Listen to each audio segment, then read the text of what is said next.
Guys, ito, aganda na naman kay Taggart. Kailangan liftin. Kakaloka. Guys, share ko lang. Tulog yung bunso. Kaubad kasi mainit. Natulog guys. Tulog na tulog. Hindi lang anak ko doon kalaro yung mga pinsan niya. Si Julian at si Edlin. Share ko lang guys. Kanina.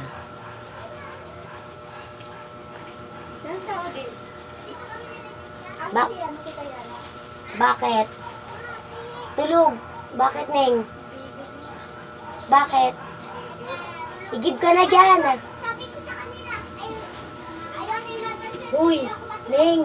Sabihin ko na lang, magigib ka na. Ako na magsasabi. O, sige na. Uy, nilabasan ng bulati yan. Yun kasi yan na kami. Ako naghila. Pinurgawan. Sige na. Sabihin ko na lang. 1 piso na ng isang container, ha? Uy! Kaya masyado maingay kasi tulog si Jerry, Julian. Kaya masyado maingay at mga tokbo. Sige na. Yung pinsan ko makikiigib. Hingay namin, no? Kaingay. Family. Ganun na guys, share ko nga. Yung pamangkin ko, kala ko bakit naiyak. Yung pala, nasa CR siya, hindi may pinta mo, kayong pala guys. Pinapurga kasi siya, kaya may worm na lumabas po, English. Alam ba't siya naiyak? Ako na lang. Hinila ko, gamit pa ako. Kasi sa mga anak ko pagdagan, ako din nag-ihila, gamit pa. Grabe. Ganun pala pag pinapurga. Dalawa-dalawa yung ano. Ay nako guys. Medyo nakakapagod. Maga pa lang gising na pero di makatulog. Kaya ito, may pagchismisan muna ako sa inyo. Nga pala, papakita ko sa inyo. Pakita ko sa inyo yung pamangkin ko na makukulit din. Wait lang guys ah. Ika. Ay, say hi.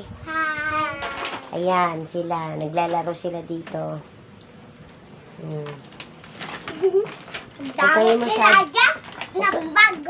Huwag kayo masyado maingay kasi tulog si Clyde.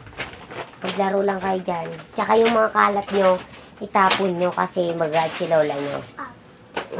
Nagsasabihan ko na sila. O, ano yan, nak? O, ano? Ha? Mamamalengke ka? Saan ka mamamalengke? Sa school. Sa school? Shhh! Huwag kayo masyado maingay. Nak, di ka na natulog. Sige na. Asan tinelas mo? Kulit? Oo. Sinasabi ko. Kulit, diba guys?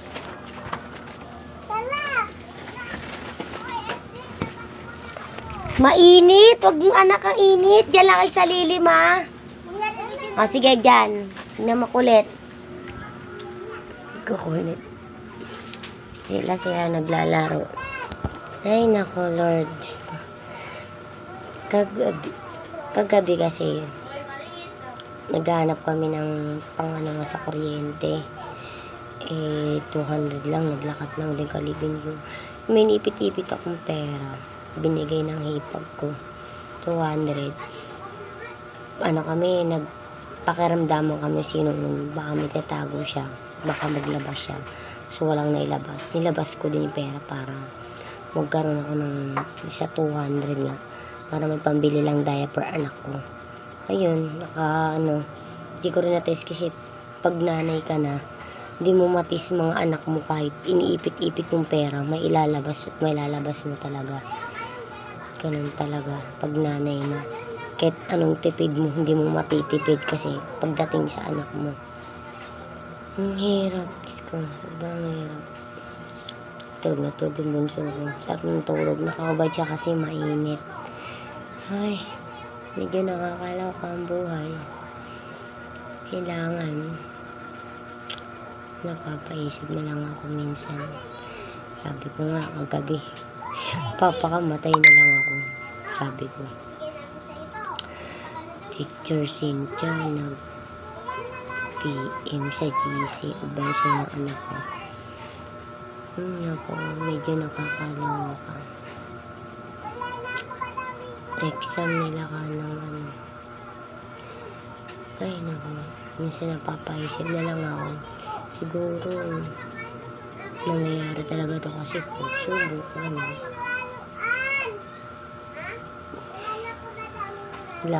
Hindi ako masyado na pagkismisan sa mga kananay ko dun. Kasi hindi katulad dati nung kinder yung panganay ko. May mga kami, grupo-grupo, by group kami ng mga katismisan. May tinatawag nga akong top 5 marites. 5 magkakagrupo ng mga marites. Pero isa rin ako sa mga marites. Iba lang grupo ko. Puro ka pulistugan na. Namiss ko na nga yung mga yun. Shout out sa mga kananay ko nung kinder mga anak natin. Basta na kayo guys. Miss ko na kayo. Makatulog laki ng eyebag ko. Bilang nanay kasi kailangan mag-sacrifice ka bilang nanay. Ganun po talaga. Kailangan pag nanay ka na, sacrifice. Kahit mahirap, pero kakayanin. Nag-akas na ako. Nano ko baka umulan. May bagyo daw kasi sa Batanes. Diyos ko, kawawa naman. Mga taga-Batanes, sana maraming tumulong na may mga puso dyan. Mabubuting puso. Ako, mayaman lang ako. Sabi ko nga, isa ako sa tutulong talaga sa mga nasalanta ng bagyo. Ayun ang gagawin ko talaga. Minsan nakakapagod din guys. Minsan namumblema din ako. Meron akong kaibigan. Mention. Hindi ko na siya i-mention. Ano siya. May pinagdadaanan siyang problema. Pero pinapalakas ko rin yung loob. Pero sa loob ko din, may kanya-kanya talaga tayong pinagdadaanan ng problema. Pero lahat yun malalagpasan din naman natin. Grabe. No guys. Ito ngayon, ginagawa ko. Moment. Sabi nga, kaya guys, minsan ba, natitis niyo yung mga anak niyo kahit may pera kayo. May mga nanay kayang ganun, handang tiisin ng anak para lang makatipid. Meron pa kayang ganun? Siguro wala no. Kasi anak lang naman nakakatiis sa nanay. Pero ang nanay never nakatiis sa anak. Alam nyo ba guys, nung nakaburon yung binan kong lalaki. Nung time na yun, good tuwing gabi lang ako. Nung time na yun, napunta rin ako tanghali. Tanghali doon kakain pagkain ko ng panganay ko. Nakakarinig na ako na hindi maganda. Pero may naririnig. Hindi ko na lang siya i-mention. Siyempre, sa part ko, masakit. Sobrang sakit. Ingay ng anak ko. Wait lang, guys. Stoy! Huwag na kayo mag-ingay. Kasi tulog si Clyde eh. Jerry, papasukin niyo sila. Hoy! Nagising tuloy si Clyde eh. Hoy! Dito na nga labas kayo. Doon kayo sa hagdanan. O, dyan na, wag na maingay. Si Jerry kasi sinara pa yung pintuan. Ay! Pinasigaw mo pa si Elijah. Tulog si Clyde, kanina ko pa kayo sinasabihan. Ikaw, Jerry, kasi muno ka, ikaw matanda. Lekit to. Sabi ko na, Jerry ka, kanina pa ako nagsasaway. Naging dragon na naman ako. Ganun talaga ako guys. Ganun ako, kabunga nga talaga. sobrang mabunganga ako. Nung dalaga naman ako, hindi ako ganito. Tahimik lang ako. Sobrang tahimik ko, guys. Madaldal ako sa mga kaibigan ko. Pero yung sabi mo yung ganito, sigaw na sigaw, mga masasamang salita, yun, ngayon nagkaroon ng pamilya. Minsan kasi, kaya minsan nangyayari sa amin itong mga nanay, sa ating mga nanay kasi, sa iniisip din natin problema, tapos wala tayong mapaglabasan ng sama ng loob. Sa pera, ganun, konsumisyon tayo sa pera, walang maanong pera. Ako minsan napapaisip na lang ako, guys, eh.